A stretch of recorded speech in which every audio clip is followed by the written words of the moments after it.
हाँ बच्चों, तो मॉडिफिकेशन का फाइनल ट्रीटमेंट क्या है? अगर मॉडिफिकेशन एम्प्लॉय फ्रेंडली है, एम्प्लॉय फ्रेंडली का मतलब कंपनी का एक्सपेंस बढ़ रहा है, तो अगर फेयर वैल्यू इंक्रीज करता है तो इंक्रीमेंटल जो फेयर वैल्यू है उसको रिमेनिंग वेस्टिंग पीरियड में क्या करो, रिकॉग्नाइज। रिड्यूस करता है फेयर वैल्यू, तब क्या होगा? ओरिजिनल ग्रांट डेट वैल्यू क्या करनी, कंटिन्यू टू बी रिकॉग्नाइज। तो अगर मॉडिफिकेशन से फेयर वैल्यू कम होती है तो जो ओरिजिनल एक्सपेंस है उसको हमें कम नहीं करना है, उतना एक्सपेंस तो हमें बुक करना ही करना है। आज हमें किसकी बात करनी है बच्चों? अब सेटलमेंट की। सेटलमेंट का मतलब क्या होता है कि ऑप्शन था 5 साल की वेस्टिंग कंडीशन थी, 5वें साल हम तुम्हें क्या देंगे, शेयर देंगे। अब हमने थर्ड ईयर ही क्या कर दिया, कैंसिल कर दिया option.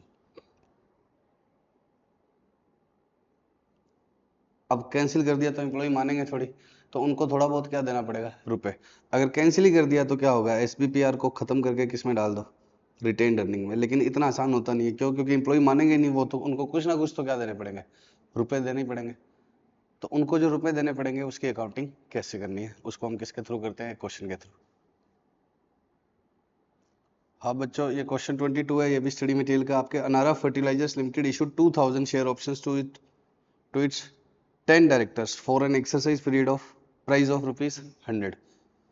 Directors are required to stay within the organization for 3 years. तो वेस्टिंग पीरियड कितना है, 3 years। फेयर वैल्यू कितनी है, 130। एक्सपेक्टेड नंबर ऑफ डायरेक्टर्स हमें कितने लग रहे हैं, एक्सरसाइज करेंगे 8। तो दिया भले ही हमने 10 को है, हमें क्या लग रहा है एंड में कितने रहेंगे, 8। तो हम एक्सपेंस किसके हिसाब से प्रोवाइड करेंगे, 8। During the year 2, there was a crisis in the company and management decided to cancel the scheme immediately। और फर्दर क्या एस्टिमेट किया कि कैंसिलेशन वाले दिन शेयर की फेयर वैल्यू कितनी, ऑप्शन की फेयर वैल्यू कितनी है, 90। जो स्टार्टिंग में कितनी थी 130, अब कितनी होगी 90।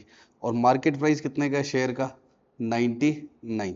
ये तो ऑप्शन की फेयर वैल्यू है। अभी कितने टाइम बाद जाएगा, 3 साल थे ना, तो 3 साल के बाद 2 साल दूसरे साल के एंड में ही हुआ है। और ऑप्शन की फेयर वैल्यू तो 90 और शेयर कितने का हो गया, 99। There was a compensation which was paid to directors. और 9 डायरेक्टर्स क्या है, एम्प्लॉयमेंट में थे। और कितने रुपए का कंपनसेशन देना हमें, 95 to each of 9 directors. How the cancellation would be recorded.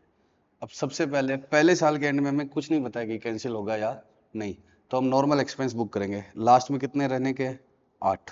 Fair value कितने की थी ग्रैंड डेट पर, 130। और कितने थे, 2000।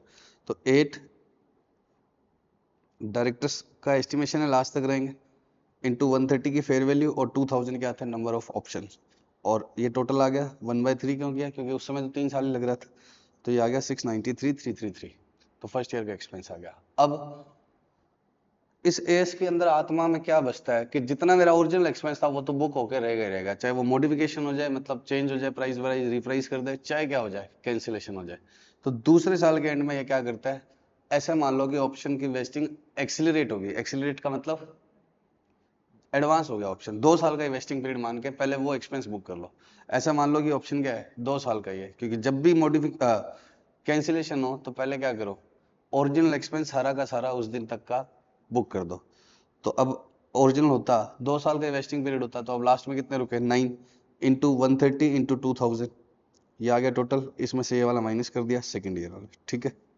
तो अब इंटू 2/2 करना है बस। तो 2/2 का कोई करने का मतलब नहीं रहा, इसलिए इसने किया नहीं। और ये टोटल ये आ गया, इसमें से पुराना माइनस कर दिया।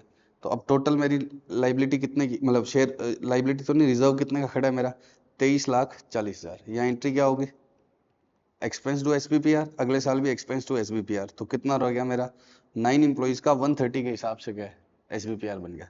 तो सबसे पहले क्या करना है, उतना एक्सपेंस बुक कर दो। ऐसे मान लो आज ही वेस्टिंग होगी और ये बुक कर दो। अब हम तो उनको क्या नहीं देने वाले, शेयर। हमने तो उनको कंपनसेशन दे दिया, कितने रुपए का, 95। एग्री टू पे एन अमाउंट ऑफ 95 पर ऑप्शन, और 9 थे तो उनको कितना दे दिया, 9। बट फेयर वैल्यू कितनी थी ऑप्शन की, 90 थी, और हमने दिया कितना, 95। तो इस ऑप्शन की फेयर वैल्यू 90 थी और हमने कितना दिया, 95। तो इस 95 और 90 के गैप को क्या चार्ज करना है, पी एंडल में। तो 2000 इंटू 95 इंटू 9, ये दिया, ठीक है। इतने रुपए दिए हमने, 17,10,000 रुपए दिए एम्प्लॉय को। फेयर वैल्यू कितनी थी, 90 थी। तो ऊपर कितना दिया, फेयर वैल्यू से ऊपर कितना दिया, 90,000। तो अब एंट्री देखना तुम, क्या एंट्री करनी है आपने, फेयर वैल्यू से ऊपर दिया वो किस में से चार्ज होगा, पी एंड एल में, और जितना फेयर वैल्यू तक का दिया उतना किस में से चार्ज कर लो, इक्विटी में से। इक्विटी मतलब एसबीपीआर। तो एसबीपीआर कितने का बना हुआ है मेरा, 23,40,000। SBPR debit, P and L debit to bank. Bank में क्या आएगा, जो कंपनसेशन पे किया, कितना पे किया मैंने, 95। तो 95 का कंपनसेशन पे किया तो वो कितना आया, 1710। तो सबसे पहले तो लिख देना टू बैंक, समझ गए।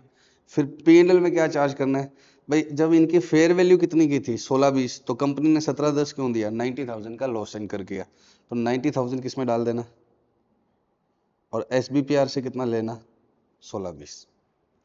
अभी भी एसबीपीआर जो एक्स्ट्रा बच गया वो किस में चला जाएगा, अदर इक्विटी में। एसबीपीआर टू रिटेन्ड अर्निंग कितने का, 23,40,000 माइनस 16,20,000। तो अब बच्चों ये तो समझाने के लिए मैंने क्या कर दी, एंट्री। ठीक है, आपको ये चार्ट ही बना के आने हैं। तो सबसे पहले बताओ एसबीपीआर कितने से डेबिट करना है, इक्विटी कितने से डेबिट करनी है, amount to be charge from equity. Fair value से क्या करना है, इक्विटी डेबिट करनी है। ठीक है, फेयर वैल्यू से, आज इन ऑप्शन की जो फेयर वैल्यू है उतने तक की तो क्या करना है, एसबीपीआर या इक्विटी डेबिट करनी है, लिखोगे यही तुम, deducted from equity. Fair value से जो ऊपर दिया है वो कैसे निकालोगे, कंपनसेशन पेड जो दिया है वो, और जो फेयर वैल्यू दे रखी है उससे, तो वो कहाँ जाएगा, पी एंड एल में। तो एंट्री क्या होगी, to bank, SBPR debit, P and L debit. अब एक्स्ट्रा जो एसबीपीआर का बैलेंस बच गया वो किस में चला जाएगा, रिटेन्ड अर्निंग में, और शॉर्ट पड़ता तो रिटेन्ड अर्निंग से ले लेते। हो सकता है ना कि ये 16-20 होता ही नहीं, तो बाकी कहाँ से लेते हैं, रिटेन्ड अर्निंग से। इस अमाउंट का कोई मतलब नहीं है, मार्केट प्राइस ऑफ शेयर का। ठीक है, इसके आगे क्या लगा दो, इग्नोर लिख दो, बेमतलब का साइन लगा दो इसके आगे, इसका कोई मतलब नहीं है। समझ रहे हो इसका मतलब क्या होता है, जो इंपॉर्टेंट होती है उसका साइन क्या लगाया करूंगा मैं, ये जो बकवास है उसका क्या लगाऊंगा ये। तो इसके आगे क्या लगा दो, इररेलेवेंट से। ठीक है, कोई दिक्कत इसमें। अब थोड़ा सा समझ लो, समझना है तो, बाकी पेपर में तो यही करना है। इसको हम ऐसे नहीं मानते कि क्या है, कि ये इसमें से चार्ज करने का मतलब क्या है, ये कह रहा है कि आप ऐसे मान लो कि आपने क्या दिया, इक्विटी शेयर कैपिटल दे दिए, और फिर उसी को ही क्या कर दिया, बायबैक कर दिया। एसबीपीआर से आप शेयर देते, फिर क्या कर, आप कैंसिल कर रहे हो, तो ये मानता है कि मैंने इक्विटी दे के इसको क्या कर लिया, बायबैक। तो इतने रुपए तो इक्विटी में से अगर बायबैक भी करते हैं तो कितने चार्ज हो, इक्विटी में से कुछ चार्ज होता, पी&एल में थोड़ी जाता सारा अमाउंट। तो कितने तक का क्या मानता है ये, फेयर वैल्यू तक का। भाई फेयर वैल्यू तक का तो हमने बाय बैक कर लिया, एसबीपीआर टू इक्विटी शेयर कैपिटल करोगे, फिर इक्विटी शेयर कैपिटल टू क्या करोगे, बैंक करोगे। भाई एक तरह से ये मान लो कि मैंने एम्प्लॉय को शेयर दे दिए, फिर वही वापस शेयर खरीद लिया, तो वापस शेयर खरीदता तो अभी तो वो इक्विटी में से चार्ज होता ना, वो पी&एल थोड़ी होता बायबैक का। तो ये कह रहा है कि फेयर वैल्यू तक का तो इक्विटी में से चार्ज करो, और बाकी एक्स्ट्रा जो दिया है वो कंपनी का लॉस है। पक्का कर लोगे अभी। अब बच्चों मॉडिफिकेशन भी हो गया, और क्या हो गया, कैंसिलेशन भी हो गया। मॉडिफिकेशन मतलब रिप्राइस करना, और कैंसिलेशन का मतलब ऑप्शन कैंसिल करके क्या दे देना, रुपए दे देना। अब हमें बचे हुए क्वेश्चन करने हैं जो जो अच्छे इस बुक, मतलब बुक में या स्टडी मटेरियल, आईआरटीपी, एमटीपी स्कैनर जो भी आए हुए हैं वो सब इस बुक में इनकॉर्पोरेटेड है। तो अब हमें मेनली तो क्वेश्चन ही करने हैं, और थोड़ी बहुत थ्योरी की वो कंडीशंस की बात करनी है, मार्केट कंडीशन, परफॉर्मेंस कंडीशन। तो फटाफट से पहले बचे हुए क्वेश्चन करते हैं। क्वेश्चन 19, एसीसी लिमिटेड ने 10,000 ऑप्शंस दिए अपने कितने मैनेजर को, one of its manager. In order to get the option, manager को कितने समय तक रुकना पड़ेगा, 3 साल, और 3 साल के अंदर कॉस्ट ऑफ प्रोडक्शन कितने से कम करनी है, 10% से। तो पहले साल 12% था, तो ऐसे लग रहा है टारगेट अचीव कर रख लेंगे ये 3 साल तक, लेकिन दूसरे साल क्या हो गया, 8 हो गया, और तीसरे साल कितना हो गया, 10। तो बच्चों ओवर द पीरियड क्या करना था, 10% करना था लास्ट अगले 3 साल में। तो पहले साल तो 12% था, लेकिन ओवर द पीरियड ऑफ 3 करना है, और लग रहा है कि अचीव हो जाएगा 8। अब दूसरे साल में क्या लगने लग गया, not expected to vest in future, ऐसे लगने लग गया कि दूसरे साल नहीं हुई इसकी वजह से नहीं, अब ये लग रहा है कि तीसरे साल तक भी वेस्ट नहीं होगा। इससे नहीं है कि ये 12 और 8 20, अभी तो 10 चल ही रहा है, लेकिन ये इतना कम हो गया, ऐसा लग रहा है कि कॉस्ट ऑफ प्रोडक्शन अभी आगे क्या होगा। अब जो भी है ये खुद ही कहेगा कि यहाँ तक लग रहा है अचीव हो जाएगा, और यहाँ क्या है नोट, और फिर तीसरे साल में फिर अचीव हो गया। तो पहले साल मुझे नहीं पता था कि दूसरे साल क्या होगा, तो पहले साल 10,000 into 95 divide by 3 expense book कर दिया। अगले साल लाइबिलिटी जीरो की करनी है, लाइबिलिटी नहीं सॉरी, SBPR रिजर्व, शेयर देने हैं ना, लाइबिलिटी नहीं बोलूंगा, 1/3। अब अगले साल वो लग रहा है कि नॉट एक्सपेक्टेड टू, अब ये ज्यादा हो जाए कम हो जाए, मुझे अगर लग रहा है कि इन क्या है नहीं अचीव होगा ये, तो फिर मुझे क्या करना होगा, पुराना एक्सपेंस खत्म करना होगा। तो इधर एंट्री क्या डलेगी, एक्सपेंस टू SBPR, और इधर क्या डलेगी, SBPR टू एक्सपेंस, खत्म हो जाएगा वापस। और ये 10% क्या हो गया, अगले बार लग रहा है अचीव, तो तीनों साल का खर्चा एक साथ फिर से आ जाएगा। 3/3 माइनस क्या करोगे, जीरो, क्योंकि पिछले साल तक जीरो है, तो ये सारा थर्ड ईयर का एक्सपेंस पक्का। तो इसमें रिवर्स भी हो सकता है, ये अलग से क्यों करवाया, क्योंकि इसमें क्या हो रहा था, रिवर्स हो रहा था। हाँ बच्चों, अब ये कर रहे हैं question number 15। The following particulars in respect of stock option granted by the company are available. Number of employees कितने हैं, 400, ऑप्शन कितने हैं, 60, शेयर की फेस वैल्यू कितनी है, नॉमिनल वैल्यू मतलब फेयर वैल्यू, फेस वैल्यू 100, और एक्सरसाइज प्राइस कितना है 125, 125। Share offers were put in 3 groups, कितने शेयर है 60। अब 3 तरह से मिलेंगे, ग्रुप 1 क्या है 20%, 60 का 20% कितना हो गया 12 शेयर, तो 12 कब दे देंगे, विद इन 1 ईयर। ग्रुप 2 कितना है 40%, वो कब दे देंगे 2 ईयर्स, तो कितना हो गया 60 का 40% 24, तो 12 शेयर तो एक साल काम करते ही ले लेना, बचे हुए 24 शेयर कब लेना, 2 साल काम करने के बाद, और फिर 24 जो 40% है वो कब लेना, 3 साल के बाद। फेयर वैल्यू ग्रैंड डेट पर कितनी थी, ग्रुप 1 वालों की 10, ग्रुप 2 वालों की कितनी थी 12.5, और ग्रुप 3 वालों की कितनी थी 40। तो 12 शेयर की फेयर वैल्यू कितनी है 10, उसके बाद अगले वाले 24 की 12.5, और फिर 14। पोजीशन ऑन ईयर 1 कितने छोड़ गए 40, कितने और छोड़ जाएंगे 36। एस्टिमेशन ऑफ एम्प्लॉइज ईयर 3 में कितने छोड़ जाएंगे, पहले साल क्या लग रहा है 40 तो छोड़ ही गए, सेकेंड ईयर में 36 जाएंगे, और थर्ड ईयर में कितने जाएंगे 34। और कितनों ने एक्सरसाइज किया 350 ने, ग्रुप 1 वालों ने। Options not exercise immediately on wasting were forfeited, और जो एक्सरसाइज नहीं होंगे, जिन्होंने काम भी कर दिया और फिर भी एक्सरसाइज नहीं किया, तो वो क्या हो जाएंगे फॉरफिट। समझाता हूं अभी। Compute expense to be recognised in each year and show important account. ठीक है, इंपॉर्टेंट अकाउंट कौन से होते हैं हम देख लेना, जो इसने बनाया है वो इंपॉर्टेंट है। अब पहले बताओ एक्सपेंस टू बी रिकॉग्नाइज्ड कौन सा होता है, ग्रुप 1 में कितने हैं 12, 2 में कितने हैं 24, 3 में कितने हैं 24। अब पहले साल क्या होगा, ग्रुप 1 वालों का कितना एक्सपेंस आएगा, ग्रुप 1 वालों का 400 में से कितने गए 360, इनटू ग्रुप 1 वालों का फेयर वैल्यू कितनी है, ये याद रख लो, बार बार ऊपर जाना पड़ेगा,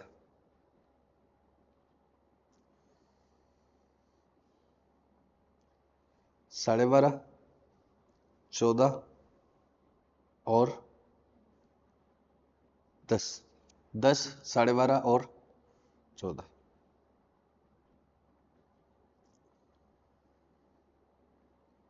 तो 360 एम्प्लॉइज थे, कैसे थे, पहले साल कितने छोड़ गए 40, तो 360 इंटू 12 क्यों किया है, ग्रुप 1 में शेयर कितने थे इतने, इंटू नंबर, ये तो मल्टीप्लाई करके आया है। उसके बाद में फेयर वैल्यू कितनी है ग्रुप 1 वालों की 10, तो ग्रुप 1 वाले का वेस्टिंग पीरियड कितना है 1 साल, ये तो ये तो फर्स्ट ईयर का एक्सपेंस ही आ गया। 400 में से 40 छोड़ गए, तो कितने रह गए 360, 360 इंटू 12 क्यों किया, number of options, fair value 10, और माइनस प्लस कुछ नहीं करना, इंटू 2/3 कुछ नहीं करना, 1 साल का वेस्टिंग पीरियड था। अब ग्रुप फर्स्ट ईयर में ही किसका एक्सपेंस बुक करना है, ग्रुप 2 वालों का। ग्रुप 2 वालों का वेस्टिंग पीरियड कितना है 2 साल, तो इनको क्या मान लो 3 ऑप्शन है, पहले वाले का 1 साल का वेस्टिंग पीरियड है, दूसरे वाले का 2 साल का। तो जिनका 2 साल का वेस्टिंग पीरियड है उसमें से कितने इंप्लॉय लेंगे 360, और अगले साल कितने और छोड़ जाएंगे 36। थर्ड ईयर जो 34 छोड़ के जाएंगे मुझे मतलब ही नहीं है, मुझे तो इनको तो 2 साल बाद ही दे देना है। तो जो 2 साल, इनको क्या मान लो सेकंड ऑप्शन है, एक 360 है अभी, 40 छोड़ गए, 36 और छोड़ जाएंगे, तो 2 साल बाद कितने रहेंगे 324, और उनमें शेयर कितने हैं 24, ये आ गया, और ये उनका क्या है फेयर वैल्यू। तो टोटल एक्सपेंस ये है जो 2 सालों में बांटना है, तो 1/2, तो ये भी फर्स्ट ईयर का एक्सपेंस है, तो फर्स्ट ईयर का एक्सपेंस ये है, और फिर कौन सा है फर्स्ट ईयर का एक्सपेंस, तीसरे साल के एंड में जो आएंगे। तो 40 थे, 40 तो करंट ईयर में छोड़ गए, सेकंड और थर्ड में कितने और छोड़ जाएंगे, 70 ऊपर दिया हुआ ना, 36 सेकंड में छोड़ेंगे और 34 और छोड़ जाएंगे, तो कितने रह गए 290 into share 24 into fair value, तो ये आ गया। अब इसको कितने में डिवाइड करना है, 3 में।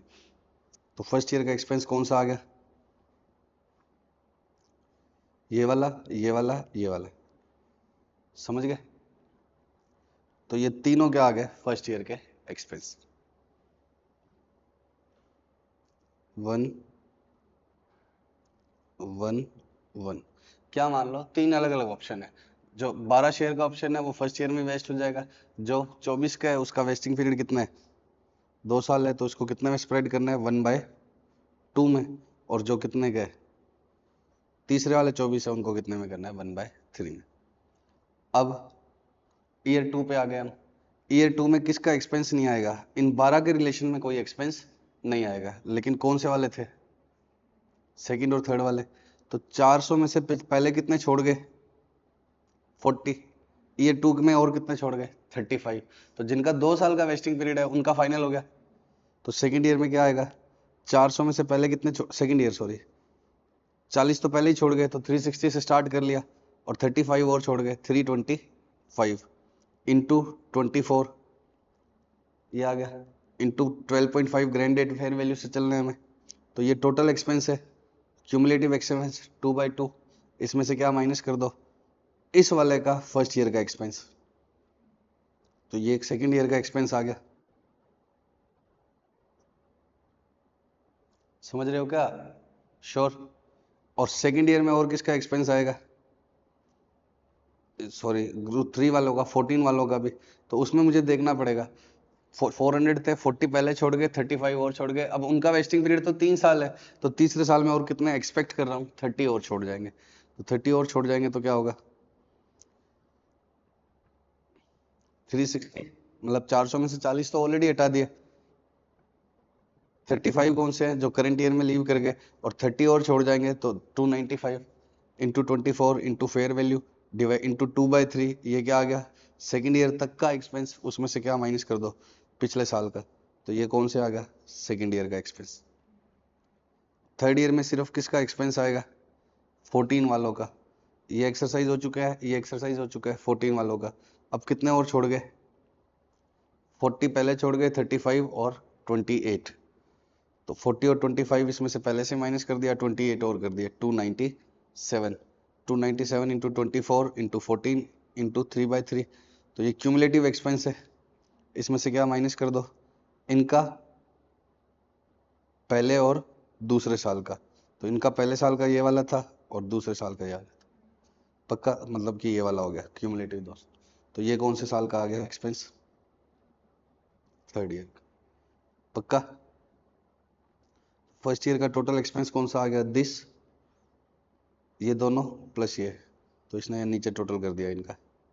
सेकेंड ईयर का कौन सा आ गया, ये दोनों का टोटल, और थर्ड ईयर का ये आ गया। तो अब इंपॉर्टेंट लेजर्स ने पूछे थे, तो employees benefit expense to SBPR, और इसको कहाँ भेज दिया, P&L में। सेकेंड ईयर का टोटल आ गया, employees benefit expense to SBPR, उसको P&L में भेज दिया। थर्ड ईयर का ये आ गया। अब SBPR को ध्यान से देखना, क्योंकि इसमें क्या हो रहा है, जो वेस्ट हो गए वो भी एक्सरसाइज नहीं कर रहे। जैसे फर्स्ट ईयर में कितने थे, 360 थे, फर्स्ट ईयर के एंड में कितने एक्सरसाइज कर सकते थे, 360, लेकिन करा कितनों ने, 350 में। और सेकंड ईयर के ऑप्शन में जो वेस्ट हो गए थे, सेकंड ईयर के एंड में जो ऑप्शन वेस्ट हो गए थे वो कितने थे, सेकंड ईयर के एंड तक कितना छोड़ के गए थे, 75। तो कितना को एक्सरसाइज करना चाहिए था, 325 को, लेकिन करा कितना ने, 319 है। ऐसे सिमिलरली थर्ड में भी कम किया है, तो इस वजह से थोड़ा और एक्स्ट्रा देखना पड़ेगा। SBPR में ये आ गया फर्स्ट ईयर का एक्सपेंस।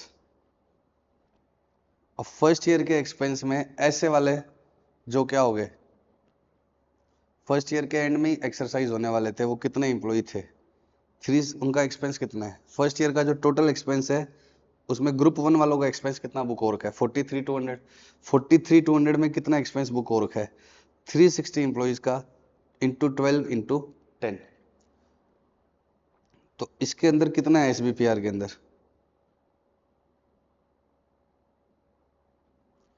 फर्स्ट ईयर वालों का 360 इंटू 12 शेयर्स इंटू 10 रुपीज का क्या था फेयर वैल्यू, और एक्सरसाइज प्राइस कितना था 125, मतलब कि वो हमें कितने रुपए देंगे 125 देंगे। अगर 10 रुपए किसी ऑप्शन की फेयर वैल्यू है और वो रुपए आपको कितने देंगे 125, मतलब उसको मतलब एक तरह से मेरे शेयर का प्राइस कितना है 135 है। समझना ध्यान से कि मैं बोलूं कि मैं कंपनी को 10 रुपए दूंगा, ठीक, सॉरी कंपनी को कितने रुपए दूंगा मैं, एक्सरसाइज प्राइस कितना है 125, एक्सरसाइज प्राइस कितना है 125, और 10 रुपए मेरे को बच रहा है, कंपनी का एक्सपेंस लग रहा है 10 रुपए का, तो मतलब उस शेयर का प्राइस कितना रहा होगा 135।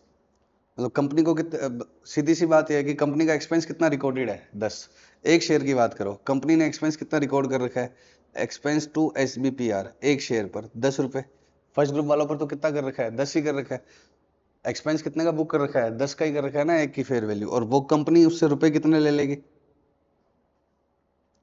तो बैंक टू एसबीपीआर कितने का 125।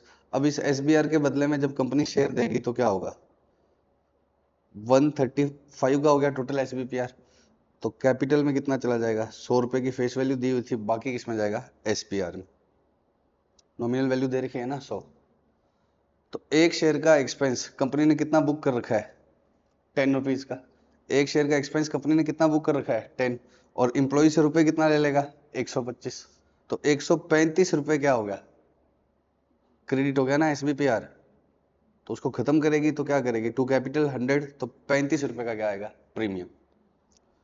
अब आप इस अकाउंट को ध्यान से समझना प्लीज, ये लगभग बच्चों का एग्जाम में क्या था गलत, इधर कितना आया फर्स्ट ईयर के एक्सपेंस में 360 एम्प्लॉइज है और उनका कितना एक्सपेंस रिकॉर्डेड है 12, तो ऑप्शन है 10 रुपए के हिसाब से एक्सपेंस रिकॉर्डेड है। अब इसमें से 350 का और कितना क्रेडिट हो गया 125, 350 इंटू 12 इंटू 125 और क्रेडिट हो गया, तो 350 इंटू 12 इंटू 10, 350 इंटू 12 इंटू 125, इतना तो एक्सरसाइज भी हो जाएगा। लेकिन 10 ऐसे एम्प्लॉई है जिनका एक्सपेंस तो बुक हो गया, लेकिन क्या है ऑप्शन एक्सरसाइज नहीं हो रहा, तो पहले इसमें से वो 10 हटा दो जो एक्सरसाइज नहीं करेंगे, तो 10 इंटू 12 इंटू 10 कितना होता है 1200, वो किस में डाल दिया रिटेन अर्निंग में, क्योंकि उनकी एंट्री क्या डल गई एक्सपेंस टू एसबीपीआर, लेकिन वो शेयर ही नहीं ले रहे तो क्या हो जाएगा, तो जो लोग एक्सरसाइज ही नहीं करेंगे उनका जो एक्सपेंस इसके अंदर जुड़ा हुआ है, इसके अंदर फर्स्ट ईयर वाला फर्स्ट कैटेगरी का, सेकंड ग्रुप का, थर्ड का, तीनों का जुड़ा हुआ है, लेकिन फर्स्ट ग्रुप का इसमें इतना एक्सपेंस जुड़ा हुआ है 360 का जुड़ा हुआ है ना, इंटू 12 इंटू 10, 360 इंटू 12 इंटू 10 जुड़ा हुआ है, फर्स्ट ईयर में डाला है सारा एक्सपेंस फर्स्ट ग्रुप का, तो 360 में से कितना तो एक्सरसाइज ही नहीं कर रहे, तो एक तरह से इधर पहले उसको खत्म कर देना 10 इंटू 12 इंटू 10, तो अब इसमें कितना रह गया 350 into 12 into 10 plus 350 into 12 into 125, तो प्रीमियम कितने का आएगा, अब कैपिटल में तो कितना जाएगा 100 तक का, ये यहाँ ट्रांसफर करे बाद कितना रह गया 350, 350 का क्रेडिट कितना पड़ा हुआ है 135, कैपिटल में 100 डाला है तो बाकी किसमें डाल दिया प्रीमियम, और ये सेकंड और थर्ड ईयर वाला एक्सपेंस रह जाएगा। ये 81080 कौन सा है जो फर्स्ट ईयर में, सेकंड और थर्ड ईयर वाला नहीं, फर्स्ट ईयर में जो सेकंड और थर्ड ग्रुप का एक्सपेंस है वो बच गया, इनका टोटल करके देखो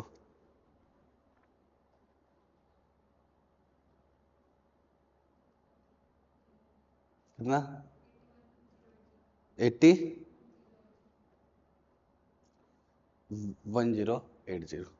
अब अगले साल ये हुआ, और सेकंड कैटेगरी वालों का भी क्या, सेकंड ईयर में ये एक्सपेंस और बुक हो गया तो एसबीपीआर में क्रेडिट हो गया। अब सेकंड कैटेगरी वाले देखो कितनों का एक्सपेंस बुक हो रखा है 325 का, 24 शेयर के हिसाब से 12.5 का, 2/2 का मतलब 97,500, उसमें से हमने ये माइनस कर दिया तो ये बच गया, तो इन दोनों का टोटल क्या आएगा यही तो आएगा। तो सेकंड ईयर तक सेकंड ग्रुप वालों का कितना एक्सपेंस बुक हो रखा है, ये बुक हो रखा है क्योंकि ये मैंने क्यूमुलेटिव निकाला था, इसमें से पिछले साल वाला माइनस कर दिया तो ये एक्सपेंस इस बार डाला, तो ये एक्सपेंस इस बार डाला, ये पिछली बार डाला हुआ है, तो टोटल यही तो बचेगा। तो सेकंड ईयर में सेकंड कैटेगरी वालों का, सेकंड ग्रुप वालों का कितना एक्सपेंस बुक है 325 के हिसाब से, 325 के हिसाब से, और 325 इंटू 12 इंटू 12.5 क्यूमुलेटिवली एक्सपेंस ये बुक है। इसका ब्रेकअप क्या है 325 इंटू 12 24 इंटू 12.5। अब एक्सरसाइज 324 में से कितने करने हैं 319, तो कितना हटा दो वापस से 5, 325 का एक्सपेंस बुक है, उसमें से 319 ही कर रहे हैं, तो 6 का 24 शेयर का 12.5 पहले किस में डाल दो रिटेन अर्निंग में। तो अब सीधा रूल बेस्ड एग्जाम की बात करूं तो क्या करो, जो जो क्या हो गया जिनका वेस्टिंग खराब खत्म हो गया है, जैसे फर्स्ट ईयर में इनका खत्म हो गया और सेकंड ईयर में इनका खत्म हो गया, और उन्होंने क्या नहीं लिया शेयर, तो एसबीपीआर में से निकाल के किस में डाल दो रिटेन अर्निंग में। अब इसके अंदर जो सेकंड कैटेगरी वाले थे वो कितनों के एक्सपेंस बुक थे 325 का 24 का 12.5, उसमें से यहाँ कितना निकल गया 6, तो ये कितना रह गया 319। अब वो रुपए कितने दे रहे हैं 125, तो उनका क्रेडिट कितना है 125 प्लस 12.5, तो 137.5 का क्रेडिट है, जिसमें से 100 कैपिटल में डाल दिया 319 का, तो बाकी किस में चला जाएगा एसपीआर। ऐसे थर्ड ईयर का हो जाएगा, समझ गए पक्का। तो इस क्वेश्चन को 2-3 बार रिवाइज करना, फटाफट से एक बार और बोलूंगा मैं।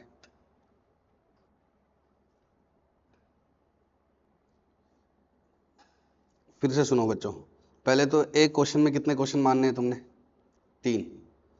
एक्सपेंस कैसे बुक करना है सबसे पहले 12 का वेस्टिंग पीरियड कितना 1 साल, 24 शेयर्स का वेस्टिंग पीरियड 2 साल, और 24 का 3 साल। 12 वालों की फेयर वैल्यू कितनी है 10, तो 1 साल ही है, तो उनके तो 1 साल के बाद में जो एम्प्लॉय रह गए वो इंटू 12 शेयर इंटू 10, ये आ गया, कुछ माइनस नहीं करना। जिनका 2 साल है उसके क्या है 1 साल के बाद इतने रह गए, दूसरे साल में जो और छोड़ जाएंगे वो हटा दिया, इंटू 24 इंटू उनका फेयर वैल्यू कितना था 12.5, और उनको किससे डिवाइड कर दिया 1/2। ये भी फर्स्ट ईयर का एक्सपेंस। और जिनका 3 साल का है उसमें पहले साल के एंड में इतने रह गए, सेकेंड और थर्ड में इतने छोड़ जाएंगे। ये एक्सपेक्टेड है कब का फर्स्ट ईयर के एंड का ही। जब फर्स्ट ईयर में एक्सपेंस डालोगे तो इन दो को यूज करोगे, एक्चुअली कितने छोड़ गए मुझे पता नहीं है। फर्स्ट ईयर का एक्सपेंस जब बुक करोगे तो इन दोनों को काट ही देना, भले सेकेंड ईयर का करोगे तो इसको काट देना। तो ये एक्सपेंस बुक हो गया। अब इसमें साथ में क्या है एक्सरसाइज प्राइस दे रखा है, और क्या हो रहा है कुछ कम वेस्ट कर रहे हैं, तो क्या करना होगा एक्सपेंस टू एसबीपीआर तो निकाल लोगे उस चार्ट से। अब एसबीपीआर का अकाउंट कैसे बनाओगे, फर्स्ट ईयर के एंड में किन का वेस्टिंग आ गया था फर्स्ट कैटेगरी वालों का, तो वो इधर कितना क्रेडिट होता है उसके अंदर, उसके इसके अंदर अमाउंट कितना क्रेडिट होता है उसका 360 इंटू 12 इंटू 10, जिसमें से कितने एक्सरसाइज ही करे 350 ही। तो पहले तो 10 इंटू 12 इंटू 10 काट दिया, वो किसमें डाल दिया रिटेन अर्निंग में, तो नेट कितना रह गया 350 इंटू 12 इंटू 10, और फिर वो एक्सरसाइज करेंगे तो हमें क्या देंगे रुपए 350 इंटू 12 इंटू 125, वो क्वेश्चन में लिख रखा है एक्सरसाइज प्राइस। तो अब इन दोनों को यहाँ से हटाना है क्योंकि इनका वेस्टिंग हो गया, तो वो किस में कन्वर्ट हो जाएगा कैपिटल में। तो कितना है ये 135, तो कैपिटल की फेस वैल्यू तक का कैपिटल में जाएगा, तो 350 इंटू 12 इंटू 10 तो किस में चला गया कैपिटल में, और बाकी किस में चला गया एसपीआर। अब दूसरे साल में क्या करोगे, जिनका वेस्टिंग आ गया है वो कितने हैं, दूसरे साल के एंड में कितने रह गए थे 325, तो हमने एक्सपेंस कितने का बुक करा 325 का 24 इंटू 12.5 था क्या इनका, ठीक है 12.5। अब इसमें से कितना निकल जाएगा, कितनों ने एक्सरसाइज किए हैं 319 में, तो पहले 6 का क्या कर दो वापस रिटेन अर्निंग में डाल दो।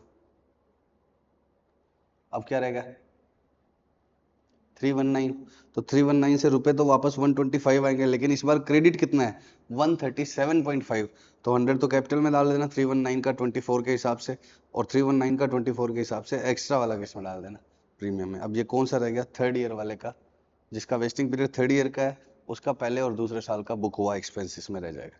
ऐसे थर्ड ईयर का कर लो पक्का। अब बताओ बच्चों, अब ऑलमोस्ट स्टैंडर्ड तो क्या हो गया पूरा, कुछ एक दो एक क्वेश्चन और करने हैं, लेकिन उससे पहले क्या है, कुछ कंडीशंस की बात करता है स्टैंडर्ड। सर्विस कंडीशन क्या होती है कि इतने समय सर्विस में रहना होगा, 3 साल 4 साल, उसको हम क्या बोलते हैं, सर्विस कंडीशन। परफॉर्मेंस कंडीशन क्या होती है, जैसे कॉस्ट ऑफ प्रोडक्शन 10% कम करनी है, इलेक्ट्रिसिटी बिल कम करना है, कुछ ना कुछ परफॉर्म करके दिखाना है, स्पेसिफाइड टारगेट्स पूरे करने हैं, ठीक है।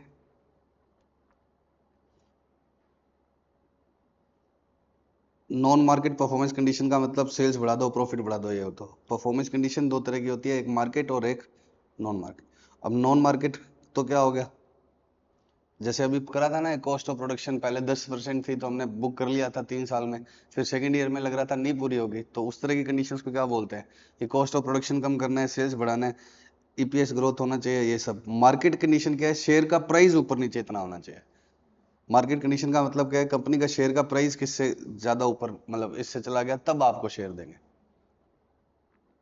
और नॉन वेस्टिंग कंडीशन का मतलब क्या होता है कि इनका कोई इंपैक्ट ही नहीं है किसके ऊपर, वेस्टिंग के ऊपर। शेयर तो मिलेगा ही मिलेगा, जैसे आपको शेयर मिलेगा उसके बाद में आपको 2 साल रखना होगा, तो ये क्या है, नॉन वेस्टिंग कंडीशन। तो टोटल कंडीशन कितने टाइप की होगी, पहले दो पार्ट है वेस्टिंग और नॉन वेस्टिंग। नॉन वेस्टिंग का मतलब शेयर का मिलना या ना मिलना इन कंडीशन पर डिपेंड नहीं करेगा, शेयर तो मिलेगा ही मिलेगा। नॉन वेस्टिंग का मतलब शेयर तो मिलेगा ही मिलेगा, लेकिन आपको क्या है, आगे 2 साल तक होल्ड करना है, तो ये क्या हो गया, नॉन वेस्टिंग। अब वेस्टिंग कंडीशन कितने तरह की होती है, दो, एक सर्विस, दूसरी परफॉर्मेंस। सर्विस का मतलब बस आपको 3 साल रुकना है, काम करो या ना करो बस रहो। और परफॉर्मेंस कंडीशन का मतलब कुछ परफॉर्म करके दिखाओ। अब परफॉर्म वाली क्या है, मार्केट और नॉन मार्केट। मार्केट कंडीशन का मतलब शेयर का प्राइस इससे ऊपर हो गया तब आपको देंगे, नहीं तो नहीं देंगे। नॉन मार्केट का मतलब कंपनी की सेल्स इससे ज्यादा हो गई, ये सिर्फ कंपनी के इंटरनल फैक्टर से है, कंपनी का क्या हो गया, प्रोडक्शन इससे ज्यादा हो गया, इतनी यूनिट से ज्यादा हो गया, इस तरह की बात है। और मार्केट का मतलब शेयर प्राइस ऊपर नीचे ज्यादा हो गया। अब इनका ट्रीटमेंट क्या करना है, जैसे सर्विस कंडीशन है, इससे हमारी वेस्टिंग इट होगी, ठीक है। वेस्टिंग इट होगी मतलब जैसे मैंने आपको क्वेश्चन बताया कि अभी 100 है, 3 साल तक रुकना है, तो हमें लग रहा है कि 3 साल बाद 70 ही रुकेंगे, तो क्या होगा, हम कितने का एक्सपेंस बुक करेंगे, 70 का। तो जिनके आगे नो लिखा है ना, उनका हमारे क्वेश्चन में कोई फर्क ही नहीं पड़ेगा, और जिनके आगे यस लिखा है उन्हीं का हमें इम्पैक्ट लेना है। जैसे सर्विस 3 साल तक रुकना है और क्वेश्चन कह रहा है कि ऐसा लग रहा है कि एक पहले साल इतने छोड़ जाएंगे, दूसरे साल इतने, तीसरे साल, तो हम उसका इम्पैक्ट लेते हैं या नहीं, यस।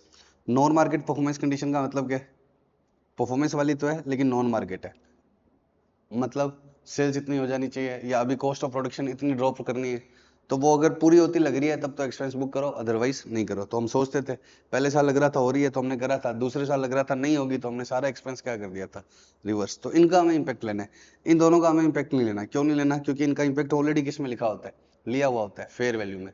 तो एस कहता है कि इनका इम्पैक्ट तो किस में ले लेना, फेयर वैल्यू में। अब बाद में भले ये पूरी होती लगे या ना होती लगे, आपको कुछ नहीं करना है, आपको उसका एक्सपेंस बुक करना ही करना है, किसका किसका, मार्केट का और नॉन वेस्टिंग का। अब इनका इम्पैक्ट फेयर वैल्यू में लेना होता है, फेयर वैल्यू निकालते कैसे हैं वो हमारा इशू ही नहीं है, हमें क्वेश्चन दिया होता है। तो मार्केट कंडीशन और non vesting condition, question practical question आ जाए तो कुछ नहीं होगा। क्यों कुछ नहीं हो पाएगा, क्योंकि उसकी फेयर वैल्यू दी होती है और फेयर वैल्यू में इनका ऑलरेडी इंपैक्ट होता है, और फिर कोई रिवर्सल नहीं होगा। जैसे क्वेश्चन ने ये बोला हुआ है, सर्विस कंडीशन का एग्जांपल है, क्वेश्चन ने बोला हुआ है कि इंप्लॉय 3 साल तक सर्विस में रहा तभी क्या होगा, हम उसको देंगे। 100 इंप्लॉई है, पहले साल तक हमें लग रहा था 90 होंगे तो हमने 90 का एक्सपेंस बुक किया, लेकिन अगले साल कितने लग रहा है, 70, तो हमने अब क्या करना पड़ेगा, ये सारे ही छोड़ के चले गए, तो हमारा सारा एक्सपेंस क्या होगा, रिवर्स। 70 में कुछ कम रिवर्स होगा, मान लो अगले साल सारे ही छोड़ के चले गए, तो हम एक्सपेंस क्या करेंगे, रिवर्स करेंगे, क्योंकि इन दोनों का इंपैक्ट हमें खुद देखना है। पहले साल हमें क्या लग रहा था कि प्रोडक्शन टारगेट मीट हो जाएगा तो हमने एक्सपेंस बुक कर लिया, अगले साल लग रहा है नहीं होगा तो हम एक्सपेंस क्या करते हैं, तो इनका तो हमें इंपैक्ट लेना है। पहले साल हमें लग रहा है मार्केट कंडीशन पूरी हो जाएगी, मार्केट कंडीशन पूरी हो जाएगी मतलब कंपनी ने बोला हुआ है कि हमारा प्राइस इतना बढ़ गया तभी हम शेयर देंगे, तो हमने बुक कर लिया। अब अगले साल हमें लग रहा है कि नहीं होगी तो भी हम एक्सपेंस कंटिन्यू बुक करेंगे। क्यों, क्योंकि इनका इंपैक्ट ऑलरेडी किस में लिया हुआ है, फेयर वैल्यू निकालने में लिया हुआ है, तो इनका ड्यूअल इंपैक्ट हो जाएगा। फेयर वैल्यू अगर हमें शर्त पूरी हुई लगती हुई नहीं लग रही होती ना, जैसे मैं तुम्हें बोलूं कि रिलायंस, तुम रिलायंस में काम करते हो, रिलायंस का शेयर 5 करोड़ से ऊपर हो गया तब मैं आपको शेयर दूंगा, तो इसकी वैल्यू कितनी आ जाएगी, जीरो आ जाएगी, तो एक्सपेंस बुक ही नहीं होगा। क्यों नहीं होगा, क्योंकि 5 करोड़ से ऊपर थोड़ी होगा रिलायंस का शेयर। तुम रिलायंस के इंप्लॉई हो और रिलायंस का शेयर अभी चल रहा है 5,000 का, और मैं कहूँ कि 10,000 से ऊपर हो गया, तो अगर ये क्या लग रहा है, बहुत कम लग रहा है कि शायद ही पूरा होगा, तो इसकी फेयर वैल्यू आएगी 10 रुपये। 5,000 का है और मैंने बोला 5500 से ऊपर हो गया, तो ये होने के चांसेस ज्यादा है, तो इसकी फेयर वैल्यू कितनी आ जाएगी, 200। तो इसके अंदर ऑलरेडी एक्सपेंस क्या बुक किया हुआ है, कम बुक किया हुआ है। अगर उसके चांसेस नहीं है मीट होने के, तो क्वेश्चन कहते हैं मीट नहीं हुआ, मीट हो रहा है, तो भी हमें क्या नहीं करना, एक्सपेंस रिवर्स नहीं करना। क्यों नहीं करना, क्योंकि इसका इंपैक्ट ऑलरेडी फेयर वैल्यू में है। अगर मीट होने के चांसेस नहीं लग रहे, तो वो फेयर वैल्यू के थ्रू ही कम एक्सपेंस बुक हो रहा है, तो आप दोबारा से क्या नहीं करोगे, कोई छेड़खानी नहीं करोगे। तो सीधी सी बात है, 4 तरह की कंडीशन है इनकी, तो ऊपर लिखा हुआ है जो वो कि इसके नीचे क्या बना रखी है, समरी। किसका किसका आपको कुछ करना है क्वेश्चन में, सर्विस कंडीशन का। 3 साल काम करना है, पहले साल इतने छोड़ के, दूसरे साल इतने छोड़ जाएंगे, तीसरे साल इतने छोड़ जाएंगे, हम लेते हैं impact. Non market performance condition का, प्रोडक्शन टारगेट पूरा हुआ था, लग रहा है, अभी किया था ना आज ये क्वेश्चन, दूसरे साल में रिवर्स कर दिया था। मार्केट कंडीशन का अभी एक क्वेश्चन करूंगा, और नॉन वेस्टिंग कंडीशन का भी क्वेश्चन करूंगा, लेकिन इनका इंपैक्ट हमारा ऑलरेडी किस में लिखा हुआ है, फेयर वैल्यू में। क्वेश्चन तुम्हें बोलेगा कि दूसरे साल मार्केट कंडीशन पूरी होती नहीं लग रही है, तो आप क्या करोगे, एक्सपेंस रिवर्स नहीं करोगे, एक्सपेंस बुक होता जाएगा, जो हमने सोचा हुआ है वो स्टार्टिंग से बुक होता जाएगा, चाहे लास्ट में पूरी ना हो तो भी वो एक्सपेंस बुक होके रहेगा।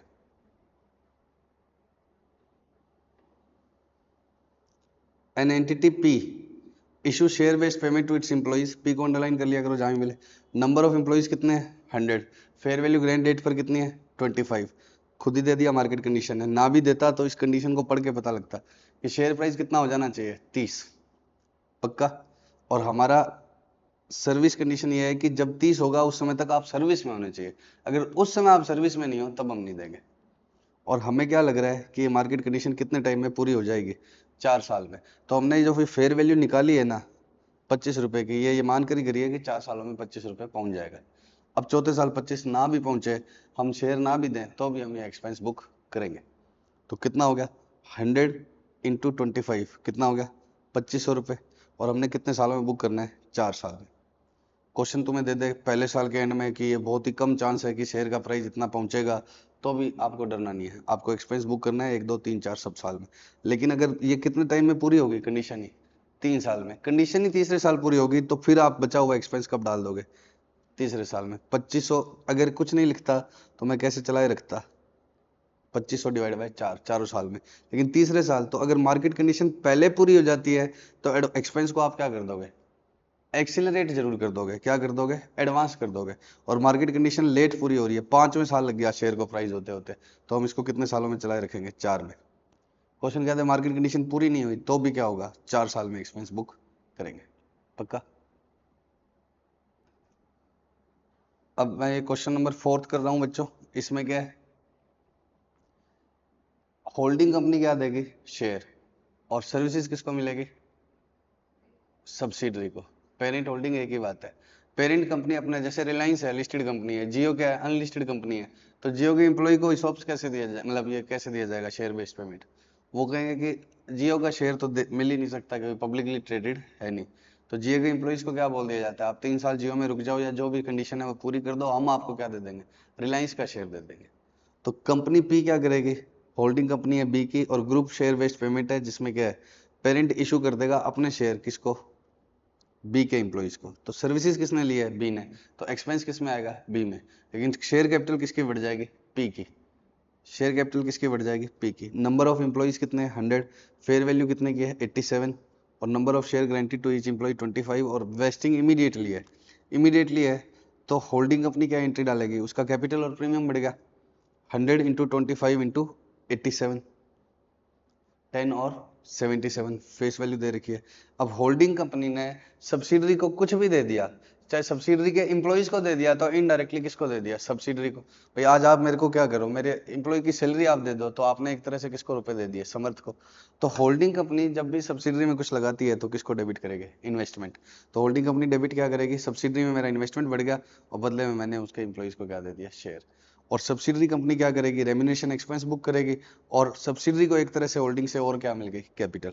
होल्डिंग डायरेक्ट रुपए देती सब्सिडरी को, तो क्या करती, investment to cash, investment in subsidy to cash, और सब्सिडरी क्या करती, कैश टू कैपिटल।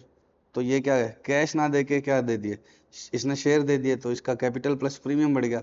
और इसका एक्सपेंस था जो बुक इसकी बुक में होना था, क्योंकि एम्प्लॉइज ने सर्विसेज तो यहाँ दी है, तो एक्सपेंस टू कैपिटल, तो employees benefit expense to capital contribution from P. अब ये तो इमीडिएटली वेस्टिंग था, 3 साल का होता तो ये एक्सपेंस क्या हो जाता, 3 साल में स्प्रेड हो जाता।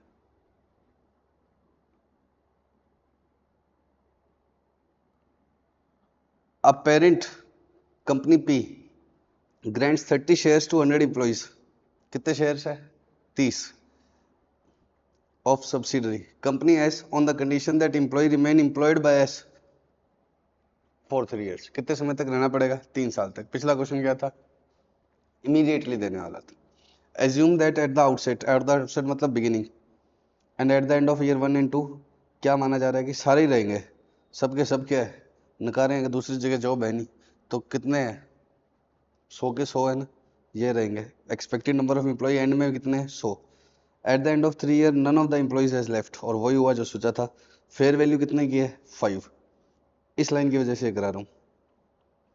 कंपनी एस क्या कह रही है, agrees to reimburse company P over the terms of arrangement 75% of final expense to be recognized by S। तो कंपनी एस कह रही है कि मैं आपको 75% तो कैश दे दूंगी, जो आप मेरे एम्प्लॉय को शेयर दे रहे हो ना, पेरेंट को कह रही है कि जितना भी आप दोगे उसका 75% मैं दे दूंगी, पक्का। What would be the accounting treatment in the books of P and S?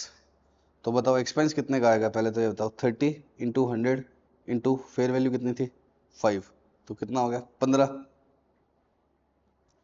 100 into 30 कितना हो गया, 3000 इंटू 5, 15 हो गया ना, 15,000।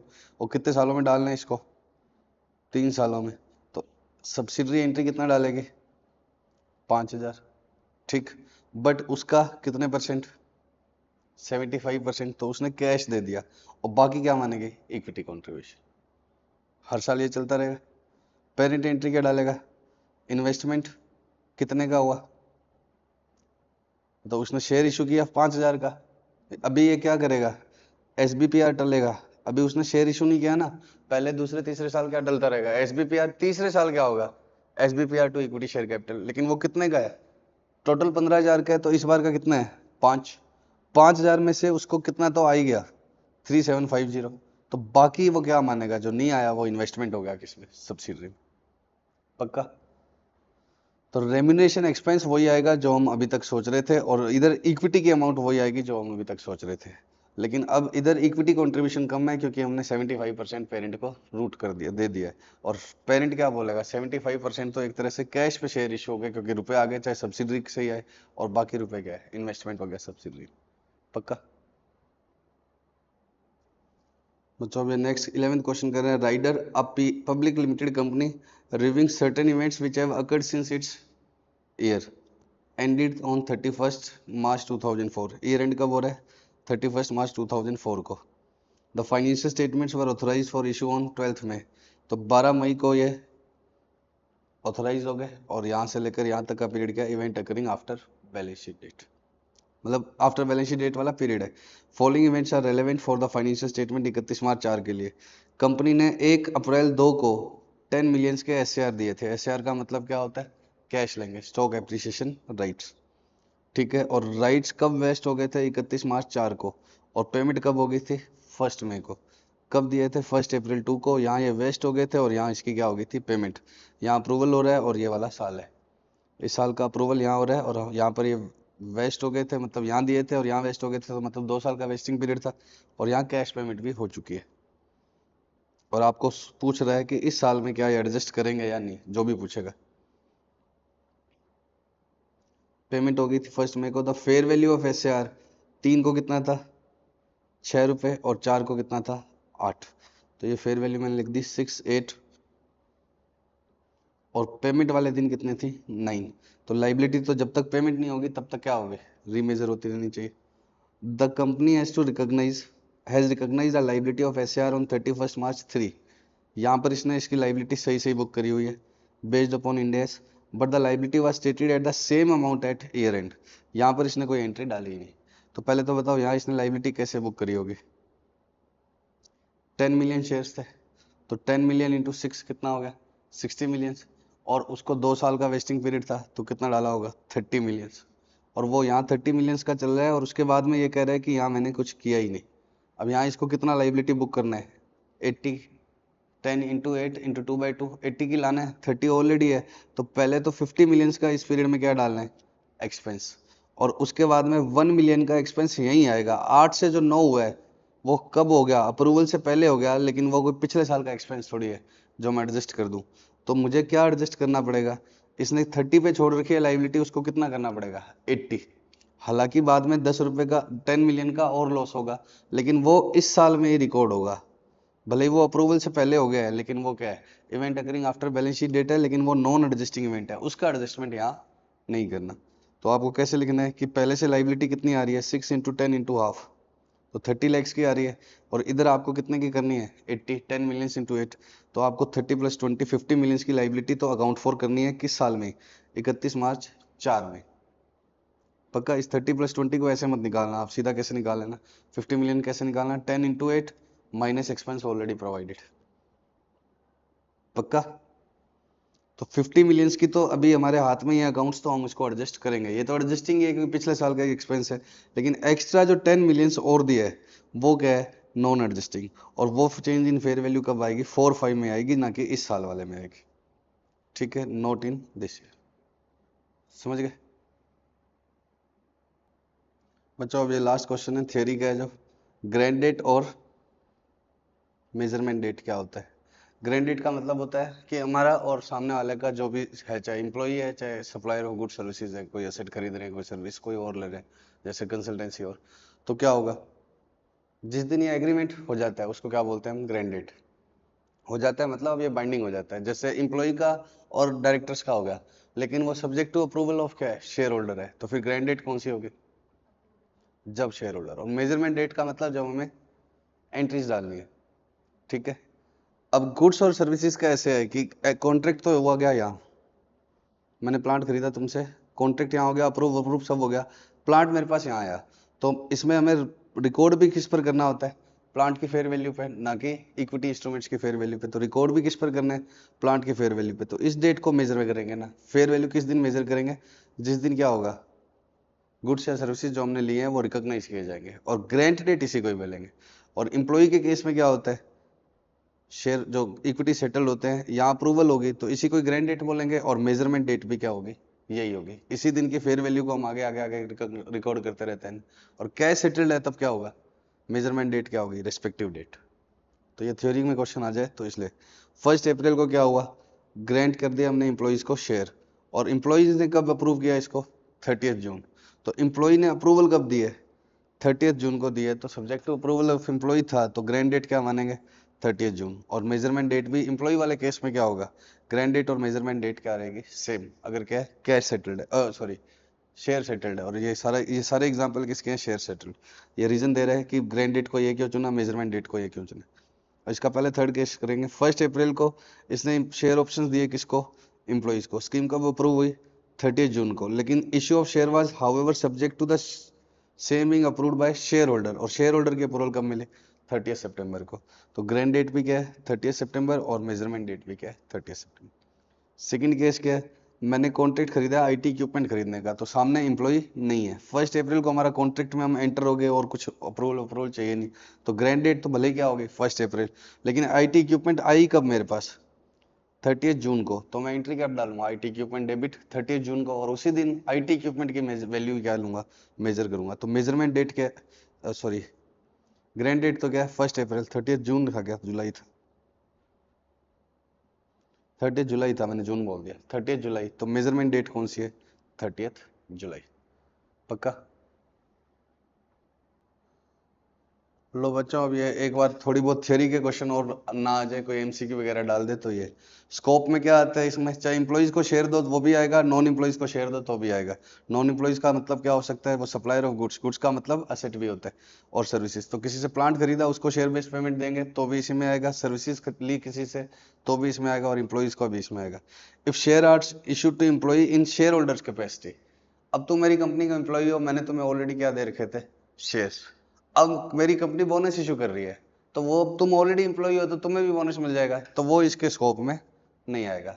अगर एम्प्लॉय को शेयर दे रहे हो, बट किस वजह से दे रहे हो, in the capacity of share holder, तब वो नहीं आएगा। ठीक है, और इसमें क्या आएगा, क्या नहीं आएगा, share issued in business combination as part of consideration. मैं तुम्हारा बिजनेस खरीद रहा हूँ और क्या है, बदले में तुम्हें क्या दे रहा हूँ, शेयर। तो भले ही मैं प्लांट खरीद रहा हूँ, शेयर दे रहा हूँ तो आता है, और डायरेक्ट किसी से कंसल्टेंसी सर्विसेज ले ली आता है, लेकिन बिजनेस कॉम्बिनेशन वाले पर क्या लगेगा, फिर 103 लगेगा। तो इसके अगर क्या है, बिजनेस कॉम्बिनेशन में हमने शेयर दिए हैं तो फिर इसके अंदर नहीं आएगा। Share issued in business combination to employee of acquiree, ये इसमें आएगा। तुम्हारी कंपनी है, उसको मैं खरीद रहा हूँ, तो तुम्हें जो पीसी में शेयर दे रहा हूँ वो इसके स्कोप में नहीं है।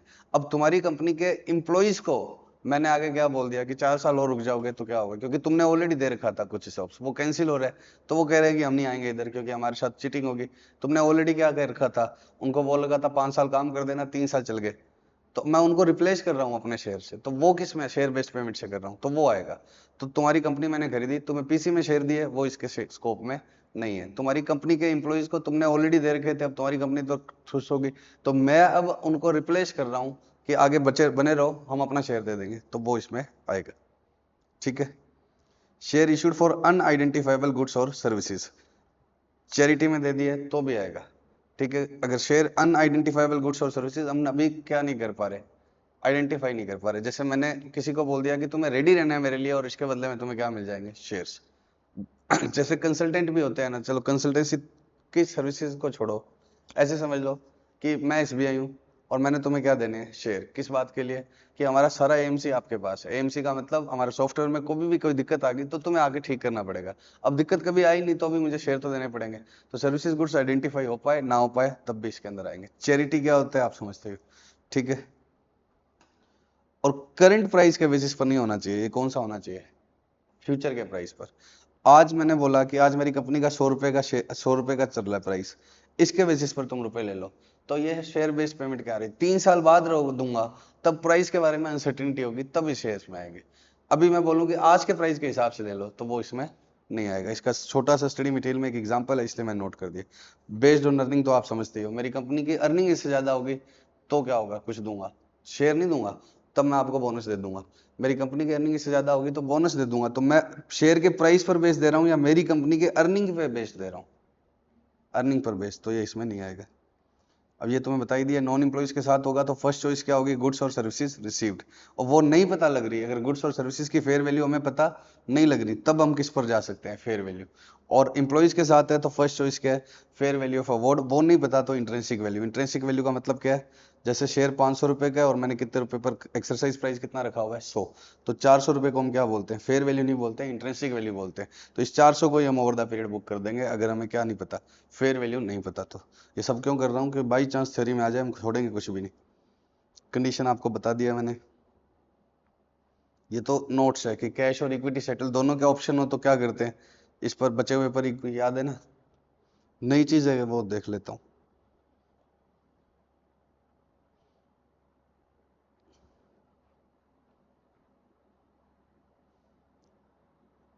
हाँ, ग्रुप कंपनी में अगर पेरेंट सब्सिडरी के एम्प्लॉइज को शेयर दे रही है तो पेरेंट एंट्री क्या डाल रही है, इन्वेस्टमेंट टू एसबीपीआर, या अगर कैश देगी तो क्या होगा, लाइबिलिटी।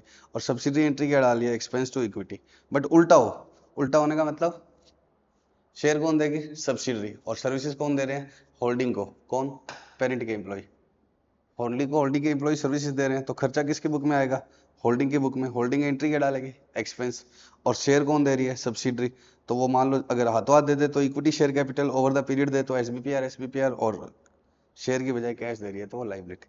अब होल्डिंग को सब्सिडरी से मिला है इस बार। होल्डिंग जब सब्सिडरी के एम्प्लॉइज को देती है तो it is like holding is giving something to subsidiary. तो होल्डिंग जब भी देती है तो इन्वेस्टमेंट डेबिट कर देती है, और subsidiary equity contribution.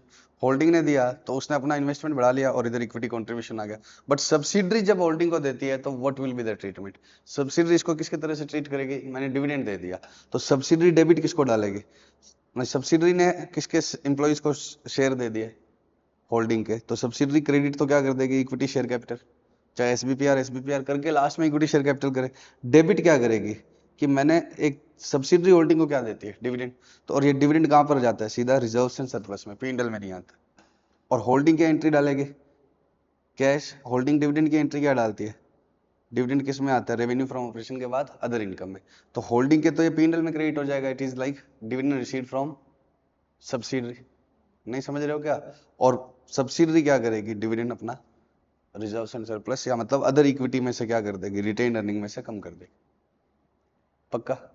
Thank you so much, love you, bye bye, like मार देना।